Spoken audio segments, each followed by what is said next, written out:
Vamos a empezar hoy con la primera lección, que es una introducción, que es una explicación a lo que vamos a estar estudiando durante pues el resto de tiempo que el Señor nos permita. Para esta introducción quisiera que me acompañaran a un pasaje que está en Mateo capítulo 7. Vamos a ir allí a Mateo capítulo 7 y vamos a ubicarnos en los versículos 21 al 23. Bueno, Mateo es el primer libro del Nuevo Testamento, Mateo, y vamos a mirar el capítulo 7.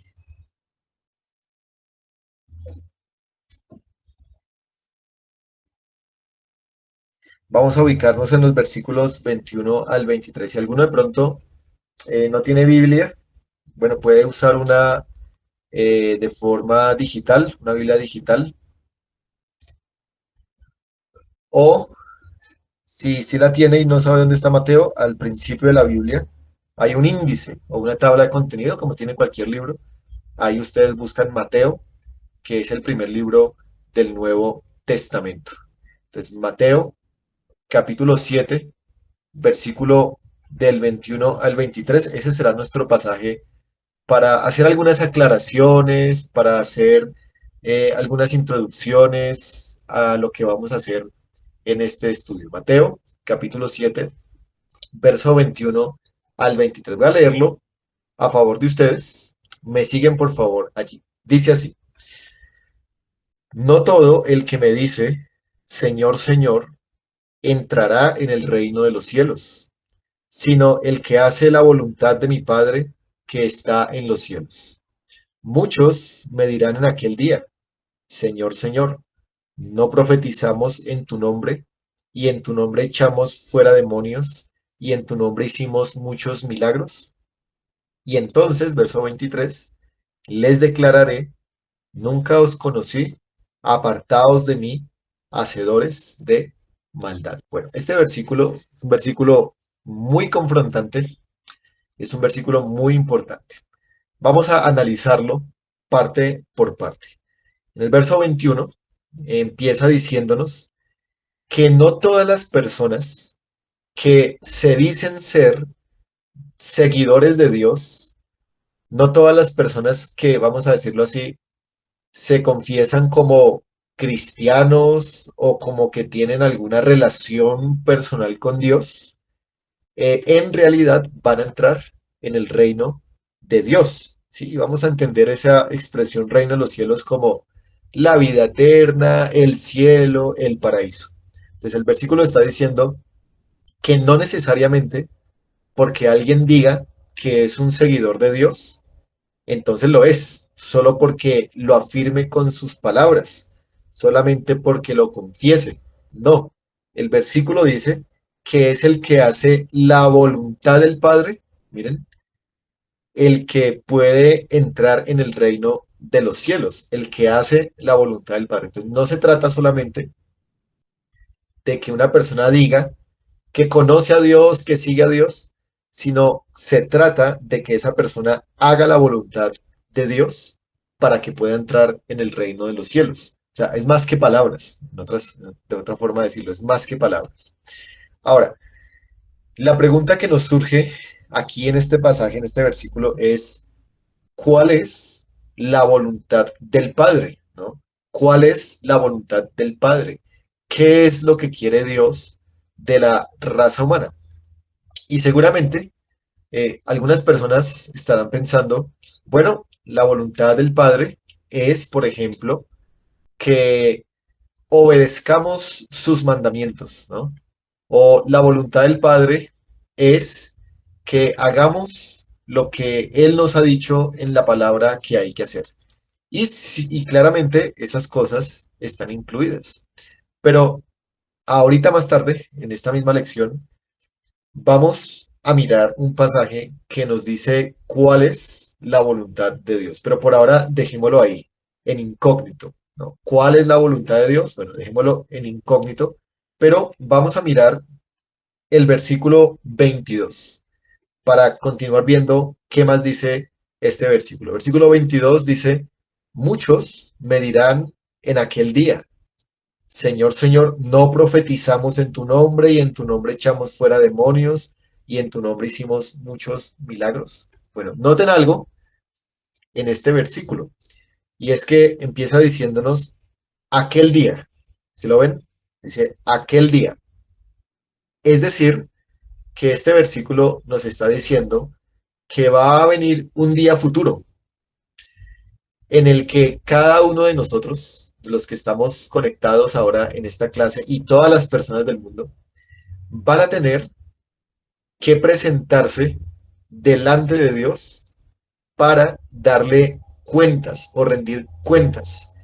Y dice el versículo que no van a ser pocos los que van a presentar una serie de argumentos ante Dios para que Él los deje entrar al reino de los cielos, sino que dice el versículo que van a ser muchos los que van a presentarle una serie de argumentos a Dios para que los deje entrar en el reino de los cielos. Entonces, hay tres argumentos en el versículo 22 que estas personas le presentan a Dios como fundamento para que Dios los deje entrar en el reino de los cielos. Miren lo que dice. Número uno, profetizamos en tu nombre. Es decir, estas personas van a tener este encuentro final con Dios y le van a decir, Dios, tienes que dejarnos entrar en la vida eterna porque nosotros profetizamos en tu nombre. La palabra profetizar significa aquí básicamente la idea de proclamar la palabra de Dios. ¿Listo? Después lo vamos a revisar en detalle, pero por ahora ese es el significado de esa palabra profetizar, es proclamar la palabra de Dios. Entonces, estas personas se presentan ante Dios y le dicen, Señor, nosotros proclamamos, nosotros enseñábamos tu palabra, nosotros andábamos con la Biblia debajo del brazo todo el tiempo, la llevábamos en la maleta, la enseñábamos a las personas. Por esa razón, deberías dejarnos entrar en el reino de los cielos. Así que esa es la primera razón. Segunda razón, dice el versículo, y en tu nombre echamos fuera demonios. Es decir, le van a decir al Señor, Señor, nosotros fuimos exorcistas, nosotros hicimos expulsiones demoníacas y por eso deberías, Señor, dejarnos entrar en el reino de los cielos. Pero en tercer lugar, miren que el versículo dice, y en tu nombre hicimos muchos milagros. Es decir, Señor, debes dejarnos entrar en la vida eterna porque nosotros hicimos muchos milagros poderosos y ayudamos a muchas personas. Ahora, imagínense entonces, ustedes, el tipo de personas que están hablando aquí. Personas que enseñan la Biblia, personas que expulsan demonios, personas que hacen milagros. Si digamos ustedes van por la calle y se encuentran a una persona así, una persona que enseña la Biblia, una persona que expulsa demonios, una persona que hace milagros, ¿ustedes qué piensan sobre una persona así en ese momento? ¿Ustedes pensarían algo como, uy, esta persona va para el cielo, porque mire lo que hace, ¿no? Mire cómo enseña la Biblia, mire cómo expulsa demonios, mire cómo hace milagros, ¿sí? Uno pensaría que esa persona va para el cielo. De manera que el tipo de persona que se está presentando en el versículo 22 ante el Señor es alguien así como un líder espiritual de alguna religión o de alguna iglesia que hace todo tipo de cosas religiosas y espirituales y piensa esa persona que por esas cosas que hace, Dios lo tiene que admitir en el reino de los cielos. Pero, ¿qué es lo que le responde el Señor a esa persona? Miren el versículo 23, es algo asombroso, pero también algo que nos llena de temor. Dice el versículo 23 así, y entonces les declararé, nunca os conocí. Apartaos de mí, hacedores de maldad. Les declararé, nunca os conocí, apartaos de mí, hacedores de maldad. Entonces uno aquí puede pensar lo siguiente, y es que, ¿cómo es posible que una persona que enseñe la Biblia, que haga milagros y que expulse demonios, no vaya a ser admitida en la vida eterna? ¿Cómo es posible? Si una persona de esas no es admitida, nosotros que no hacemos esas cosas, que somos, por así decirlo, personas comunes, pues menos, menos. Pero, ¿qué es lo que este pasaje entonces nos está enseñando? Número uno, que no solamente por decir que somos seguidores del Señor, vamos a entrar en el reino de los cielos. Pero segundo, estamos viendo que este tipo de obras religiosas, ¿no? Este tipo de obras espirituales, entre comillas, tampoco son el fundamento o el criterio para que nosotros entremos al reino de Dios. Miren que en ese día final, muchas personas, muchas personas se van a presentar ante Dios y le van a decir, Dios, tienes que dejarnos entrar porque nosotros hicimos esto y fuimos buenas personas y asistíamos a la iglesia y dábamos ofrendas y hablábamos de la Biblia. Por eso, Señor, debes dejarnos entrar. Pero a muchos Dios les va a responder, nunca los conocí, apartados de mí, hacedores de maldad. O sea que hay un gran problema aquí, y es que las personas están confundidas. Las personas están confundidas porque creen que lo que están haciendo ahora es lo que los va a llevar a ese paraíso, a ese reino de los cielos, ¿no? Pero este pasaje nos dice que no va a ser así, que no va a ser así, que es necesario hacer la voluntad de Dios. Miren, ustedes y yo podemos ir a una iglesia, podemos leer la Biblia, podemos orar, muy bonito, cantar, dar ofrendas o limosnas y hacer muchas cosas como para sumar puntos, ¿no? Para con Dios. Pero en el día final, este versículo nos dice que tal vez Dios nos va a decir, nunca los conocí. ¿Por qué? Porque no se hizo la verdadera voluntad del Padre, la verdadera voluntad de Dios. Y por eso la pregunta sigue ahí puesta sobre la mesa. ¿Cuál es la voluntad de Dios? Si la voluntad de Dios no es profetizar y hacer milagros y echar fuera demonios, entonces, ¿cuál es la voluntad de Dios? Miren, déjenme decir otra cosa sobre este pasaje, y es que hoy en día, tristemente, muchas iglesias, muchos grupos religiosos hacen estas mismas tres cosas que se mencionan en el pasaje. Personas que enseñan la Biblia, ¿no? Líderes espirituales de iglesias muy grandes, un día a la semana dicen, hoy es miércoles de milagros y de sanidades, ¿no?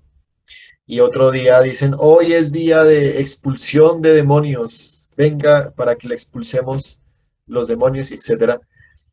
Y esas personas están seguras de que Dios está con ellos y de que ellos están haciendo la voluntad de Dios. Pero a la luz de este pasaje, parece que eso no es en realidad el plan de Dios para las iglesias y para las personas. Así que este pasaje debería movernos el piso un poco acerca de en realidad qué es hacer la voluntad de Dios, de en realidad qué es lo que quiere Dios de nosotros y cómo es que nosotros podemos llegar a la presencia de Dios. Por eso, nuevamente reitero, allí aparece en la diapositiva, hoy día hay una gran confusión acerca de cuál es la voluntad de Dios. Muchas personas hacen cosas para Dios, pero el problema, el problema, y aquí voy a responder la pregunta, el problema es que hacen cosas para Dios, pero no conocen verdaderamente a Dios. ¿Sí? Ese es el problema. Hacen cosas para Dios, pero no conocen verdaderamente a Dios. Vamos a mirar otro versículo para seguir en esta lección introductoria viendo algunas cosas importantes. Quiero que me acompañen a Jeremías capítulo 9. Es un segundo pasaje que nos va a ayudar a entender otros puntos importantes en el día de hoy.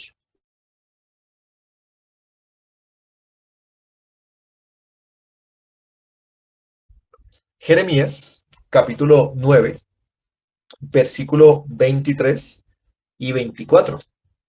Vamos a leerlo. Es un libro que está en el Antiguo Testamento, Jeremías.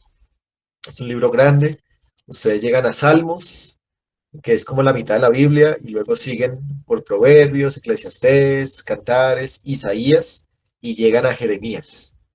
Jeremías, capítulo 9, versículo 23 y 24. Yo les animo a todos a que puedan tener una Biblia allí con el fin de que ustedes mismos vean lo que la Biblia dice, ¿no?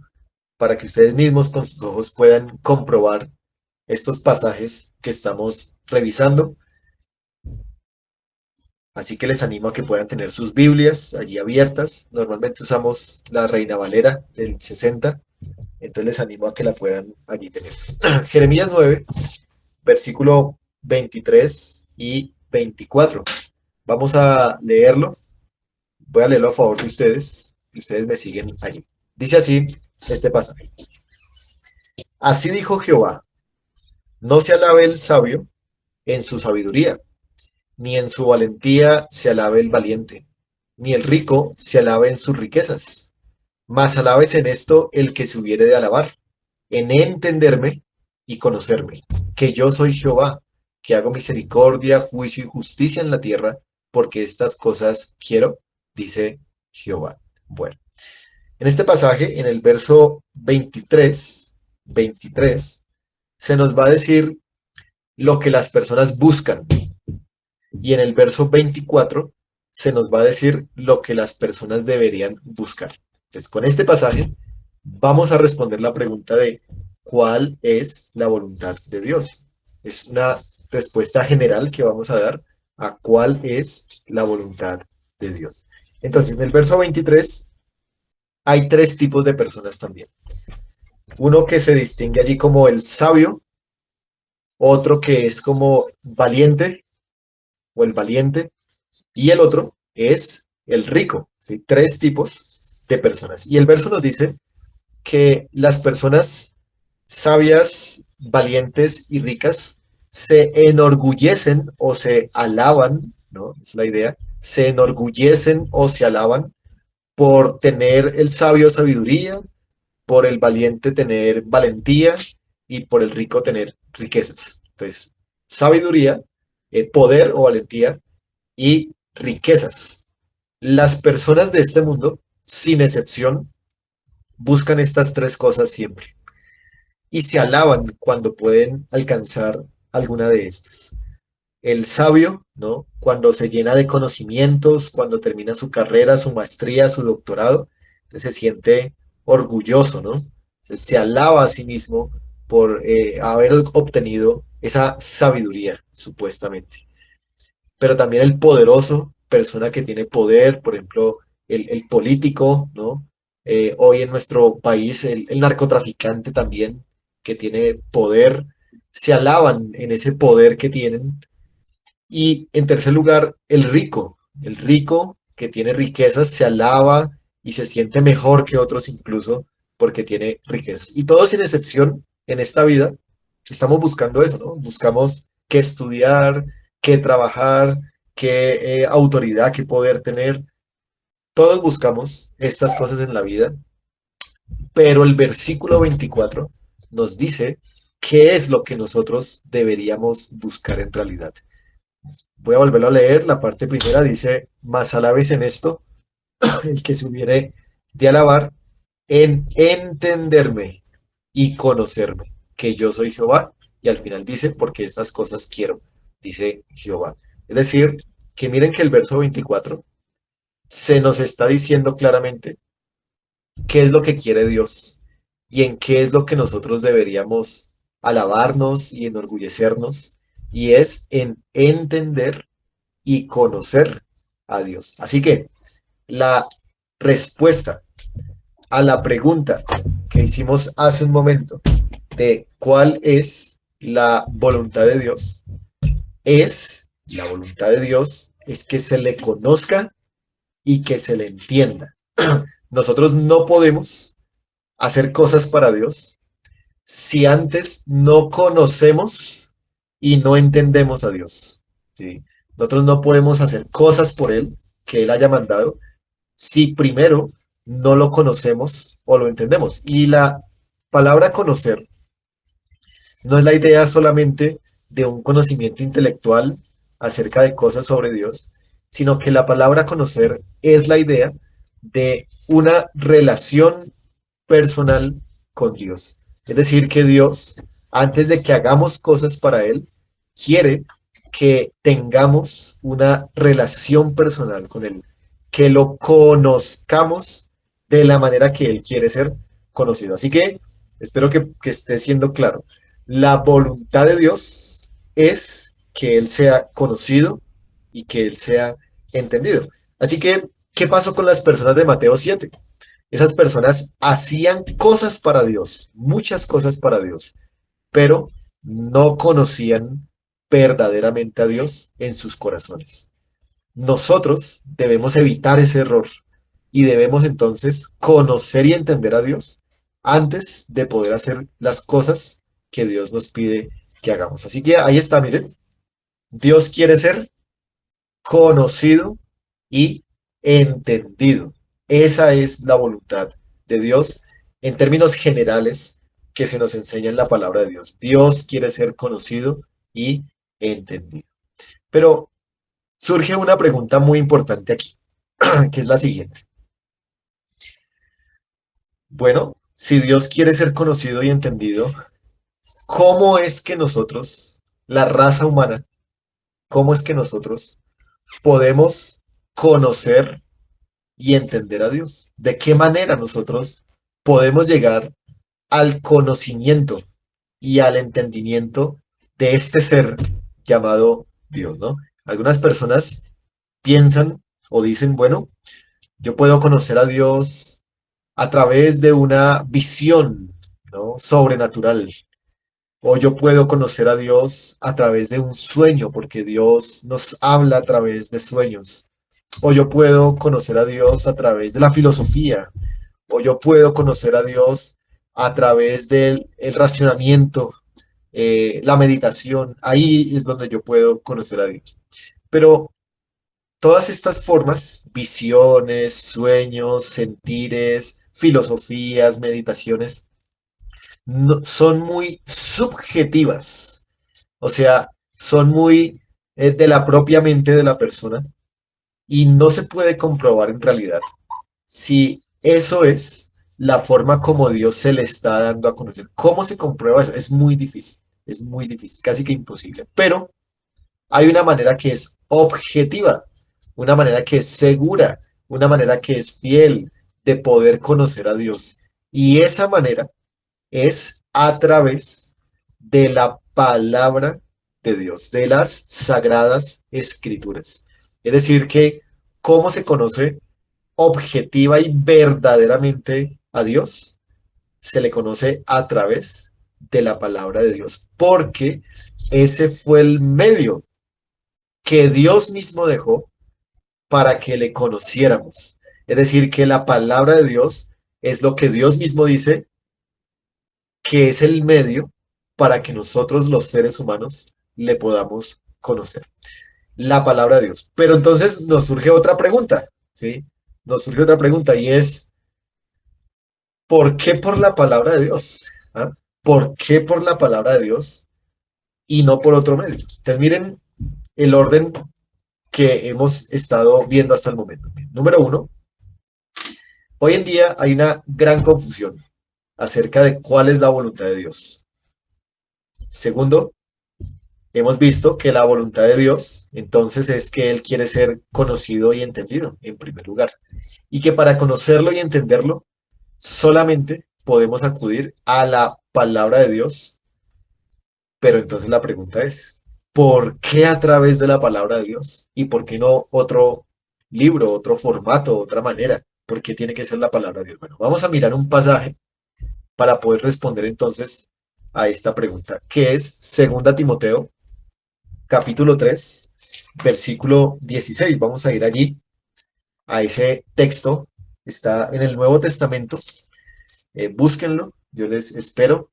Si de pronto no están acostumbrados a buscar en las Biblias, pueden acudir al índice de la Biblia y en el Nuevo Testamento buscar esa carta que se llama Segunda Carta a Timoteo o Segunda Timoteo.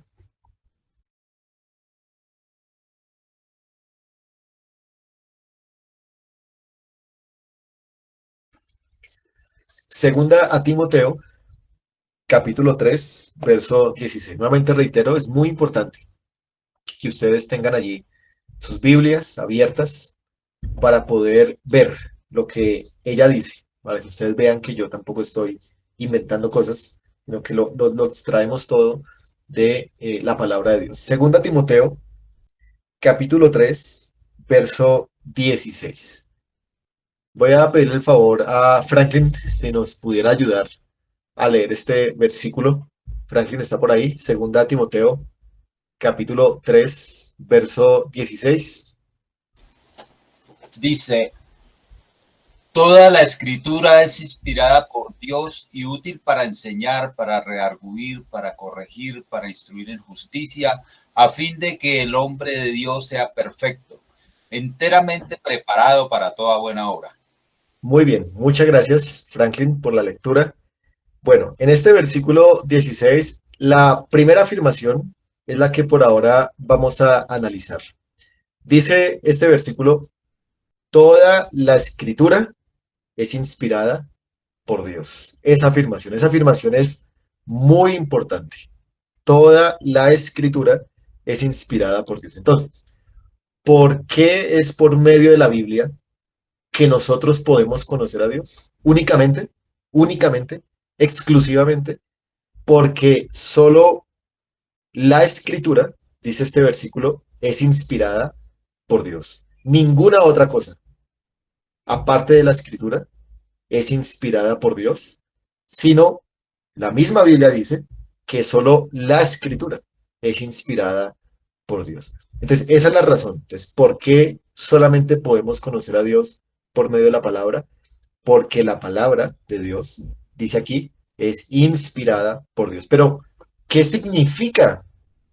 ¿Qué significa esto de que la Biblia sea inspirada por Dios? Bueno, déjenme aquí hacer un paréntesis para poder explicar esta palabra. Resulta que la Biblia fue escrita originalmente en tres idiomas.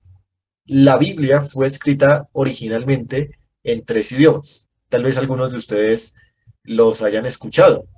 Número uno, el Antiguo Testamento fue escrito en hebreo en su gran porcentaje y unas partes del profeta Daniel fueron escritas en arameo. ¿Sí? Hebreo y arameo, el arameo es un idioma primo hermano del hebreo. Entonces, hebreo y arameo. Y el Nuevo Testamento fue escrito en un idioma que se conoce como el griego, pero el griego koiné, que es griego común, un griego que es muy, digamos, o que fue muy hablado en cierta época de la historia humana. Entonces, esos son los tres idiomas principales en los que fue escrita la Biblia. Recuerden, Antiguo Testamento en hebreo y arameo y el Nuevo Testamento fue escrito en griego. Hoy nosotros tenemos acceso a esos idiomas originales. Hay Biblias que están escritas en hebreo, arameo y griego.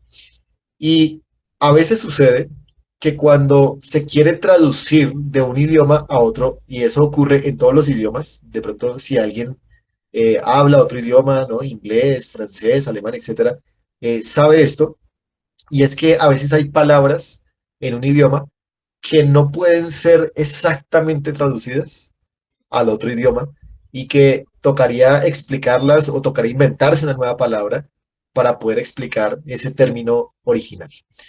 Entonces, para poder entender lo que significa que la escritura es inspirada por Dios, tenemos que acudir a una de esas palabras griegas que no se pudieron vertir o traducir con exactitud en nuestras Biblias en español, aunque ahí guarda la idea, creo que tenemos que explicarlo y así haremos en muchas partes de nuestro estudio. Iremos o acudiremos al idioma hebreo o al idioma griego en particular para poder entender algunas cositas que nos van a ayudar. Ahora, la palabra inspirada por Dios en el griego es una sola palabra.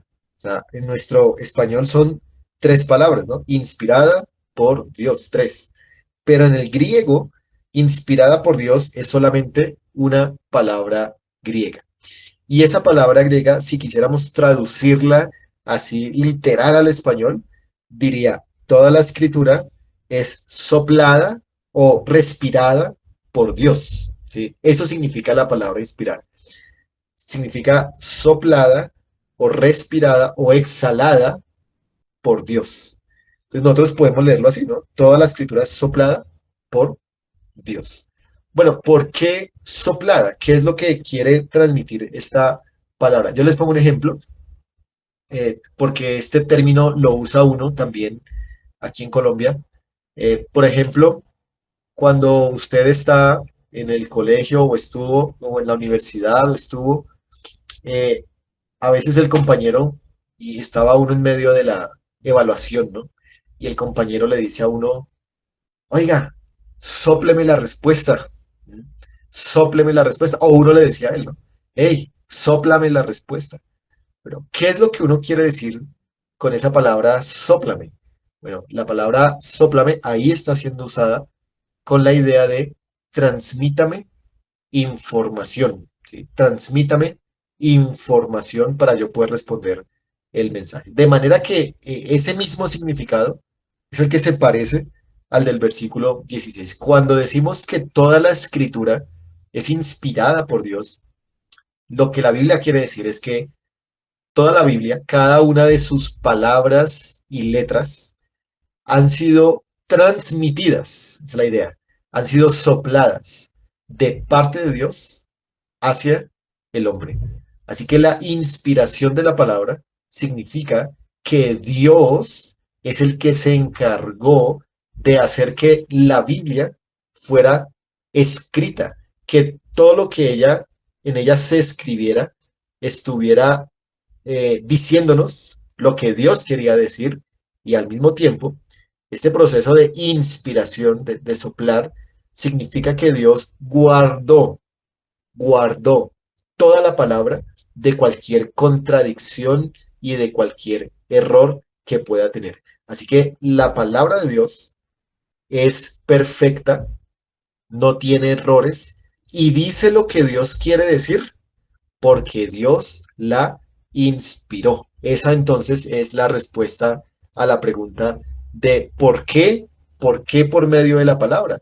¿Sí? Dios se ha dado a conocer por medio de su palabra escrita porque Él mismo la ha inspirado. ¿Sí? Él la ha soplado, Él ha transmitido esa información a los hombres para que los hombres la escribieran. En ese sentido, entonces, Dios es el autor de la Biblia. Eso es lo que estamos viendo aquí. Dios es el autor de la Biblia, pero Dios no es el escritor de la Biblia. Los escritores de la Biblia fueron seres humanos que Dios escogió para inspirarlos y para que no hubiera errores, porque estos autores pudieran haber cometido errores. Por eso Dios los tuvo que inspirar, para asegurarse de que ellos al escribir no cometieran ningún error. Por eso es que les digo que la Biblia es un medio objetivo o es un medio veraz, es un medio confiable para poder conocer a Dios, porque Dios la ha inspirado. Entonces déjenme añadir algunos datos aquí importantes. Miren esta imagen que les puse allí en la diapositiva. Esa imagen es la imagen de un hombre muy conocido en el Antiguo Testamento que se llamó Moisés. Ustedes lo han escuchado. Bueno, Moisés es un hombre, obviamente ya murió, que se le conoció como un profeta, ¿no? Porque él habló la palabra de Dios y escribió también por inspiración la palabra de Dios. Y Moisés es el que escribió los 5 primeros libros de la Biblia.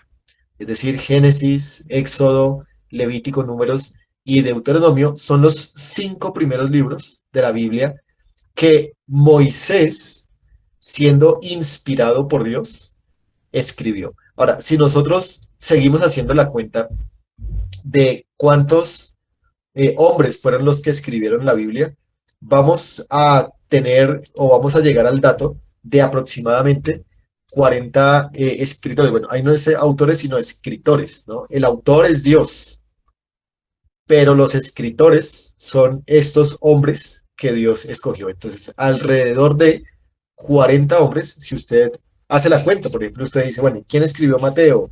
¿Y quién escribió Marcos? ¿Y quién escribió Lucas? ¿Y quién escribió Juan? ¿Y quién escribió Hechos? Usted va a llegar a la cuenta aproximada de 40 escritores que fueron los que Dios inspiró para dar como resultado final la palabra de Dios. Así que eso es muy interesante. Estos 40 hombres, muchos de ellos, no se conocieron entre sí porque vivían en épocas separadas y diferentes. Y estos 40 hombres tenían todos culturas diferentes, o más bien idiosincrasias diferentes. Ellos, algunos de ellos eran gente del campo, otros eran gente muy pobre, mientras que otros eran reyes, personas muy estudiadas, muy preparadas. Unos eran, por ejemplo, personas de preparadas desde niños en el estudio de las cosas, de las escrituras. Otros fueron llamados repentinamente para eso. Sí, hay mucha diversidad en estos 40 autores al momento de escribir la Biblia. ¿Y por qué, no? Uno se pregunta por qué. Bueno, hay tanta variedad porque la Biblia es un libro que fue escrita para todas las personas y no solamente para algunas de ellas, sino para todas las personas. Entonces, 40 autores. Luego también encontramos otro importante dato y es el tiempo en el cual la Biblia fue escrita. La Biblia se redactó en un tiempo aproximado de 1600 años.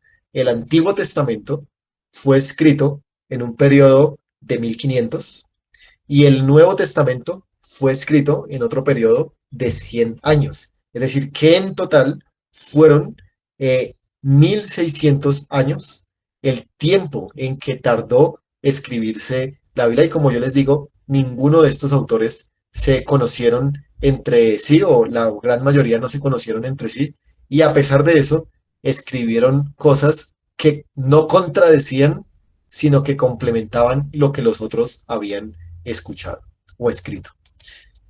Como ya les dije, la Biblia fue escrita en 3 idiomas principales y también la Biblia, que es lo que me interesa ver ahora, tiene solamente un tema, ¿sí? Un tema, así como muchos libros buenos tienen solamente un tema o una idea principal, la Biblia también tiene un solo tema o una idea principal. Así que yo quiero que hagamos ese ejercicio y es pensar, piensen ustedes por un momento, si alguien les preguntara, ¿cómo resumirían ustedes la Biblia en una sola frase, ¿no?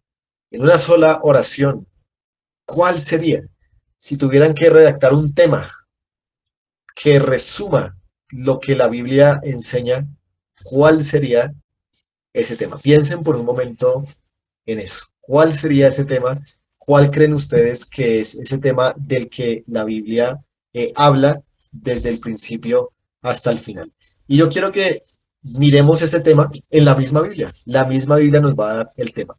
Vamos a ir otra vez al pasaje de Segunda Timoteo, donde estábamos. Bueno, espero que no lo hayan cerrado. Segunda Timoteo,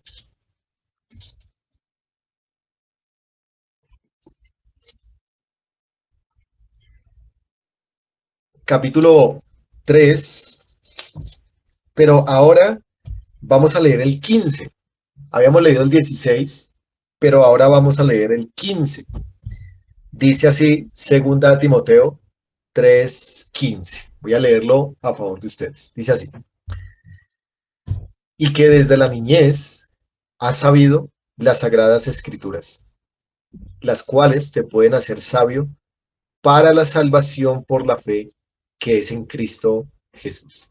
Cuando se dice aquí en este versículo, las sagradas escrituras, eso en primer lugar es una referencia a todo el Antiguo Testamento, ¿sí? Y luego también al Nuevo.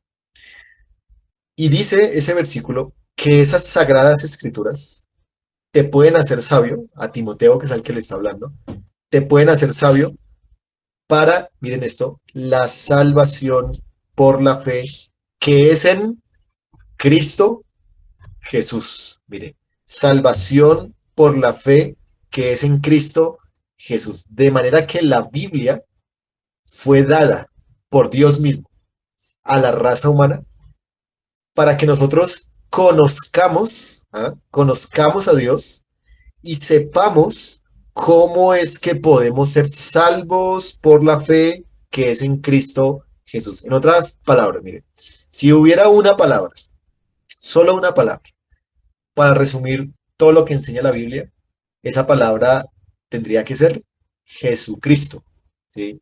Si fuera una frase, diríamos salvación por Jesucristo, ¿sí? Pero para efectos de nuestro estudio, yo quiero resumirlo de la siguiente manera. Miren, la Biblia, miren la diapositiva, es la historia de redención. La Biblia es la historia o una historia de redención.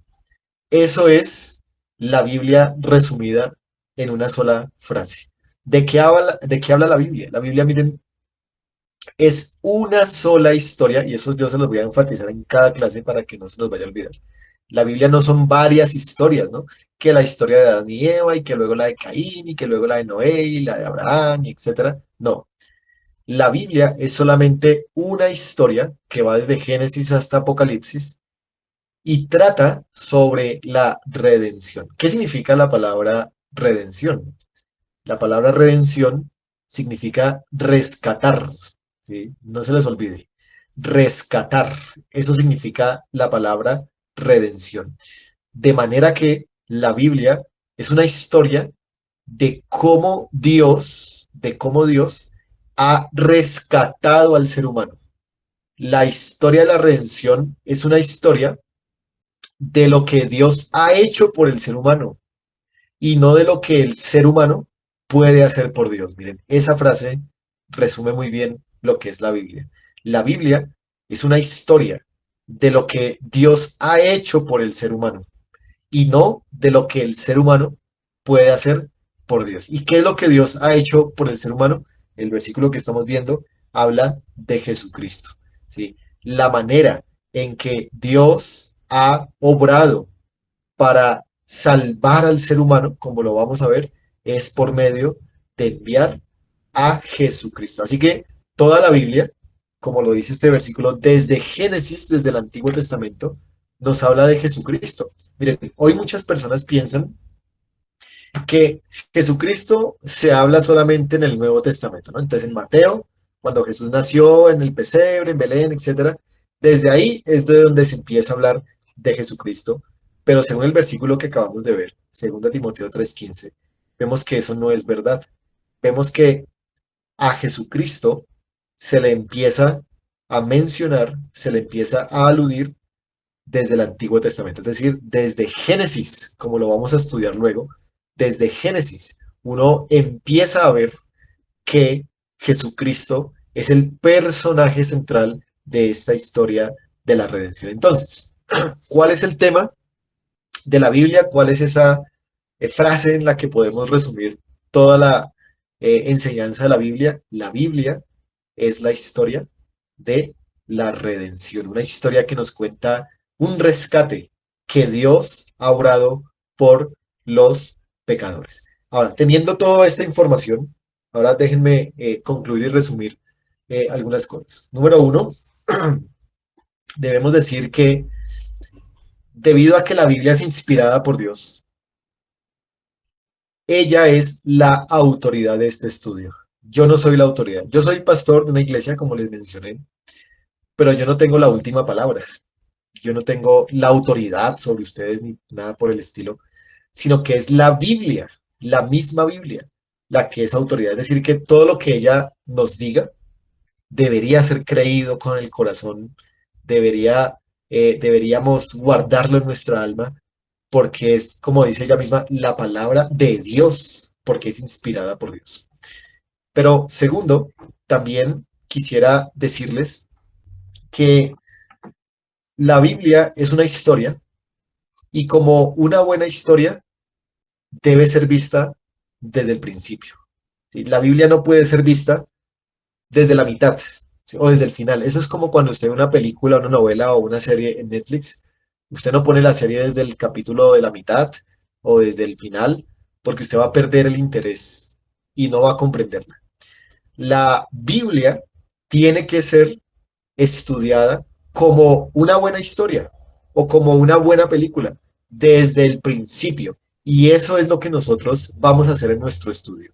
Vamos a empezar a ver la historia de la redención desde el principio, es decir, desde Génesis, y vamos a ir viendo poco a poco, cómo es que toda esa historia se va desarrollando, cómo toda esa historia se nos va contando por Dios mismo. Esa es la manera como la vamos a ver.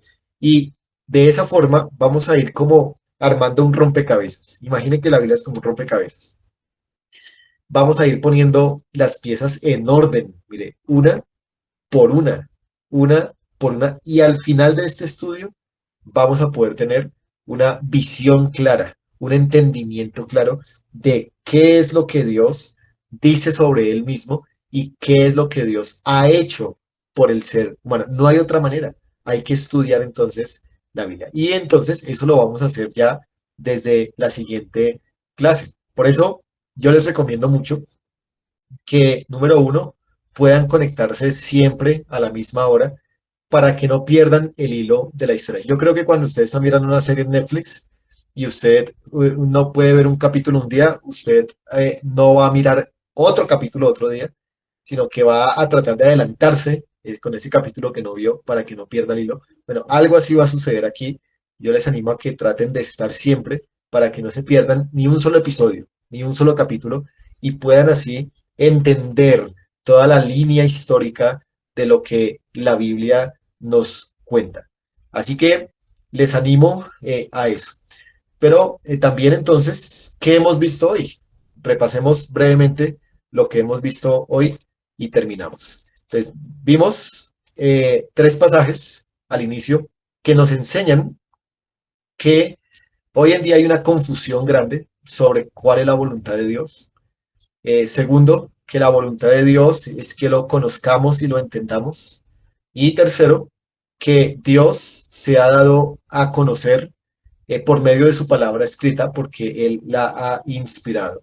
Esa Biblia, inspirada por Dios, ha sido escrita por alrededor de 40 autores en un tiempo de 1600 años aproximadamente.